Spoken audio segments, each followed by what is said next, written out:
Congress vote bank പരാമർശം ആവർത്തിച്ച് പ്രധാനമന്ത്രി നരേന്ദ്രമോദി.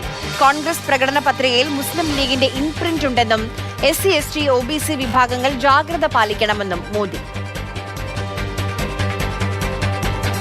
മെയ് 30-ന് പരസ്യപ്രചാരണം അവസാനിക്കുന്ന ദിവസം പ്രധാനമന്ത്രി നരേന്ദ്രമോദി ധ്യാനത്തിന്. കന്യാകുമാരിയിലെ വിവേകാനന്ദ സ്മാരകത്തിലുള്ള ധ്യാന മണ്ഡപത്തിൽ 2 ദിവസം ധ്യാനമിരിക്കും. 2019-ലെ പൊതുതെരഞ്ഞെടുപ്പിന്റെ അവസാന നാളിലും പ്രധാനമന്ത്രി കേദാർനാഥിലെത്തി ധ്യാനമിരുന്നിരിക്കും. അദാനി വിഷയത്തിൽ നരേന്ദ്രമോദിക്കെതിരെ വീണ്ടും കടുത്ത ആരോപണവുമായി രാഹുൽ ഗാന്ധി. അദാനിയെ സഹായിക്കാനാണ് ദൈവം തന്നെ ഭൂമിയിലേക്ക് അയച്ചതെന്ന് മോദിയുടെ ധാരണ. പാവങ്ങളെ മോദി സഹായിക്കുന്നില്ല എന്നും രാഹുൽ. ഇന്ത്യ സഖ്യം അധികാരത്തിൽ വന്നാൽ രാജ്യത്ത് വൻ സാമ്പത്തിക കുതിച്ചുചാട്ടം ഉണ്ടാകുമെന്നും രാഹുൽ. പ്രധാനമന്ത്രി നരേന്ദ്രമോദിയുടെ മാനസിക നില തകരാറിലാണെന്ന് ശിവസേന ഉദ്ധവ് പക്ഷത്തിന്റെ മുഖപത്രം സാമ്ന.